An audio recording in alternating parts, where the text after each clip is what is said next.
Case number 3/2023 Rajakkad forest station കാട്ടുപോത്ത് വെടിവെപ്പ് case 1-ാം പ്രതി പുത്തൻ വീട്ടിൽ പാപ്പച്ചൻ ഹാജർ. വായന അങ്ങനെ ശീലമൊന്നുമില്ല. എന്നാലും കോടതി മുമ്പാകെ സത്യം മാത്രമേ ബോധിപ്പിക്കൂ. അതല്ലല്ലോ, അത്രേ ഉള്ളൂ. കോടതി മുമ്പാകെ സത്യം മാത്രമേ ബോധിപ്പിക്കൂ. അയ്യോ, ഇതിനകത്ത് ആവശ്യമില്ല. ഞാൻ സത്യം മാത്രമേ പറയാറുള്ളൂ. എന്റെ കൊച്ചിലോട്ടുള്ള ലൈൻ അതാ. സൈലൻസ്.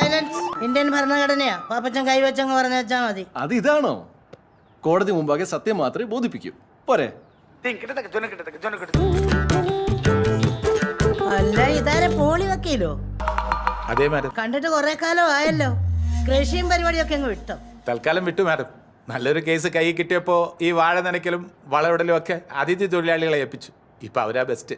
ഓഹോ, അത്രയ്ക്ക് നല്ല കേസാണ്. അതെ മാഡം. അപ്പൊ തുടങ്ങാല്ലേ? തുടങ്ങാം madam. Proceed. Your honour, Kerala സംസ്ഥാനത്തെ ഞെട്ടിക്കുന്ന ഒരു കേസിന്റെ തെളിവുകളുമായിട്ടാണ് ഞാൻ ഇവിടെ നിൽക്കുന്നത്. എന്താന്ന് വെച്ചാ ഒന്ന് തെളിച്ചു പറ എന്റെ വക്കീലെ. നമ്മുടെ സംസ്ഥാനത്ത് ഒരുപാട് നിയമങ്ങളുണ്ട്. അതിൽ തന്നെ ഈ ഫോറസ്റ്റ് റൂൾസ്, വന നിയമങ്ങൾ ഏറെ പ്രത്യേകതകളുള്ളതാണ്. പ്രതിയിൽ നിന്നോ പ്രതിയുടെ വീട്ടിൽ നിന്നോ ഫോറസ്റ്റ് ഉദ്യോഗസ്ഥർ പിടിച്ചെടുത്തു എന്ന് പറയപ്പെടുന്ന ഇറച്ചിയുടെ സാമ്പിൾ ഫോറൻസിക് എക്സാമിനേഷൻ അയച്ചു കൊടുത്തിട്ട് കൃത്യം 7 ദിവസമായി. അതിന്റെ റിസൾട്ട് ഇന്ന് വരും നാളെ വരും എന്ന് പറഞ്ഞ് ഫോറസ്റ്റുകാർ വായും പൊളിച്ചിരിക്കുക. കഷ്ടമൊന്നല്ലാതെ എന്തു പറയാൻ. വെറുതെ അല്ല ആനകൾ കൂട്ടത്തോടെ കാട്ടിൽ നിന്ന് ഇറങ്ങുന്നത്. വക്കീലെ വേണ്ട. Sorry your honour. അതിനു മുമ്പല്ലേ നിങ്ങൾ ജാമ്യഹർജി എന്നത്? അത് പരിഗണിച്ചതാണോ ഇപ്പൊ കുറ്റമായത്? അല്ല, ഇല്ല മാഡം. ഈ കേസുമായിട്ട് പ്രതിയുടെ വക്കീൽ കേസുമായി ബന്ധമില്ലാത്ത കാര്യങ്ങൾ പറഞ്ഞുകൊണ്ട് കോടതിയുടെ വിലപ്പെട്ട സമയമാണ് കളഞ്ഞുകൊണ്ടിരിക്കുന്നത്.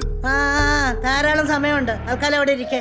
ആദ്യം ഇതിനൊരു തീരുമാനമാകട്ടെ. Thank you your honour. ബഹുമാനപ്പെട്ട കോടതിയെ കുറിച്ചല്ല, ഈ ബ്യൂറോക്രസിയുടെ പിടിപ്പുകേടിനെ കുറിച്ചാ പറഞ്ഞത് മാഡം. ഉദ്യോഗസ്ഥ മേധാവിത്വം. അതാ കോടതി എന്റെയും കൂടെ ചോറല്ലേ മാഡം? അല്ല, ഈ കേരള സംസ്ഥാനത്തെ ആകെ ഞെട്ടിക്കുന്ന ഏതോ തെളിവിനെ കുറിച്ച് പറഞ്ഞല്ലോ, അതൊന്ന് പറ. ഏറ്റവും നോക്കാമല്ലോ. ഉണ്ട് മാഡം. അത് കേട്ടാ മാഡം ഞെട്ടി തരിച്ചു. ഇതാ ഞാൻ പറഞ്ഞത്. കൊടുത്തേക്ക്. എന്റെ കക്ഷി പാപ്പച്ചൻ എനിക്ക് നേരത്തെ അറിയാം യുവർ ഓണർ. ഈ പത്രങ്ങളിലൊക്കെ പടം അച്ചടിച്ച് വരാനും നാട്ടിലെ ധീരനായ നായാട്ടുകാരനാണെന്ന് അറിയപ്പെടാനും ഒരുപാട് ആഗ്രഹങ്ങളുള്ള ഒരു പഞ്ചപാവം. അതുകൊണ്ടാണ് ഈ വേഷം കെട്ട് നടത്തിക്ക് പറഞ്ഞ നാട്ടുകാരുടെ മുമ്പിൽ ഒന്ന് ഷൈൻ ചെയ്യാൻ വേണ്ടി. അല്ലേ? നിരപരാധിയാണ്. 100% നിരപരാധിയാണ് യുവർ ഓണർ. പ്ലീസ്. എന്താണോ പാപ്പച്ച ഇത്? താൻ പറയുന്നു താൻ പ്രതിയാണെന്ന്, തന്റെ വക്കീല് പറയുന്നു താൻ നിരപരാധിയാണെന്ന്. ഒരിക്കലുമില്ല സർ. ഈ വക്കീൽ എന്നെ മനഃപൂർവ്വം നാണം കടത്താൻ എന്തൊക്കെയോ പറയുവാണ്. എടോ കോപെ, തന്നെ ആരോട് കേസ് ഏൽപ്പിച്ചത്? പാപ്പച്ചോ, ഇത് കോടതിയാ.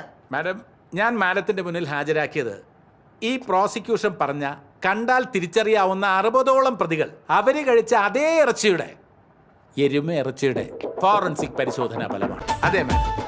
ഭക്ഷണം കഴിക്കാനും നുണ പറയാനും മാത്രം വായ തുറക്കുന്ന നിരപരാധിയായ എന്റെ കക്ഷി അന്ന് വീട്ടിൽ വിളമ്പിയത് തവിടും കൊപ്ര പിണ്ണാക്കും പച്ചപ്പുല്ലും കഞ്ഞിവെള്ളവും കുടിച്ച് വളർന്ന ദിവസം 4 ലിറ്റർ കറവയുള്ള ഒരു സാധാരണ എരുമയുടെ ഇറച്ചിയാണ്.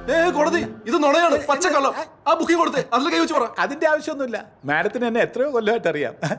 മാഡം, എന്റെ എഫേർട്സിലൂടെ, എന്റെ സ്വന്തം പ്രയത്നത്തിലൂടെ എന്റെ കക്ഷി നിരപരാധിയാണെന്ന് കോടതിയെ ബോധ്യപ്പെടുത്താൻ കഴിഞ്ഞതിൽ എനിക്ക് അതിയായ സന്തോഷം. പ്രതിഭാഗം വക്കീല് ശേഖരിച്ച സാമ്പിളിന്റെ അടിസ്ഥാനത്തിൽ പ്രതിയെ വെറുതെ വിടുന്ന ഏർപ്പാട് ഇന്ത്യൻ ജുഡീഷ്യറി സംവിധാനത്തിൽ ഇല്ല.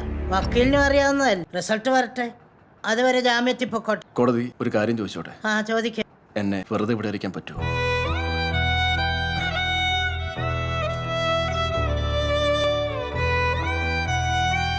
പറ്റില്ല അല്ലേ? എന്നാ ശരി.